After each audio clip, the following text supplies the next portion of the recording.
members of the school board, Dr. Nishino, staff, and community members. My name is Christy Wait, and I am a speech pathologist at Los Paseos Elementary School. I am here again to join with my colleagues in stressing what an impossible situation it would be if the district were to cut staff for speech and language services, thereby increasing the caseloads of the existing SLPs.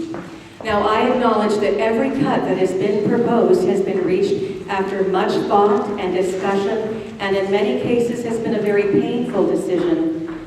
Knowing that these cuts affect the well-being of real people, people we know, is especially hard.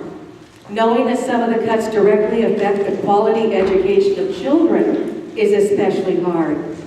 But knowing that the proposed cuts of SLPs affect not only the quality and quantity of direct, mandated services to children with IEPs, and knowing that these cuts mean creating unmanageable work conditions for the personnel who provide these services is frankly unthinkable.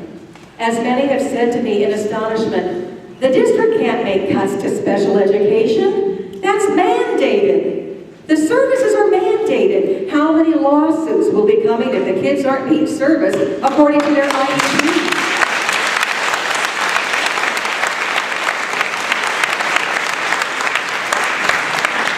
And in light of the added burden of the verification review and the additional scrutiny and expectations put on us to write the perfect IEP, how can additional responsibilities be given to us that compromise the very issues that the district is so intent upon salvaging?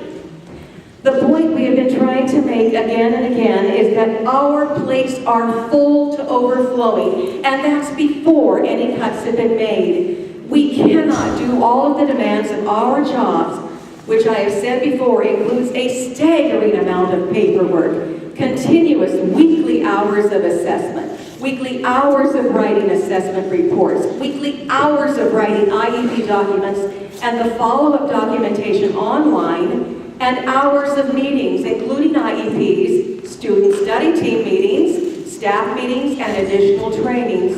Oops, I have forgotten to mention providing services. Personally, I have 51 children on my caseload. 8 of them are in the special day class.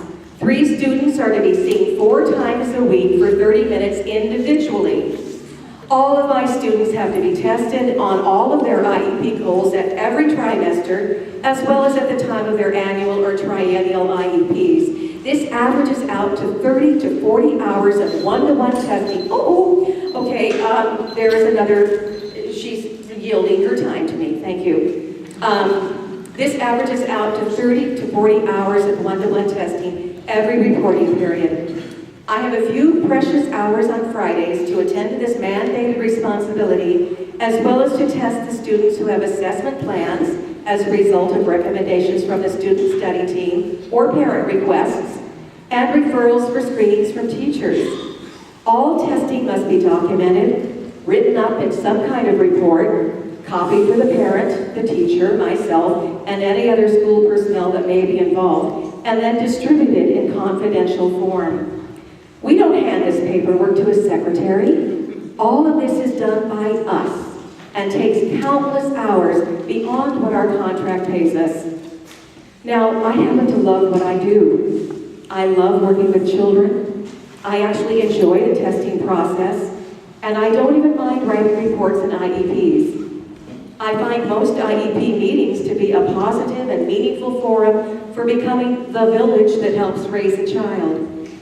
The reality, however, is that because of the huge increase in non-teaching requirements, as well as the lack of a reasonable cap on our caseloads, our effectiveness in all aspects of our responsibilities is being diminished. At a time when the district is counting on its special education staff to be stronger and smarter and to dig itself out of a grim compliance situation, how can it even consider creating situations that will devastate their very intent? Thank you for your time.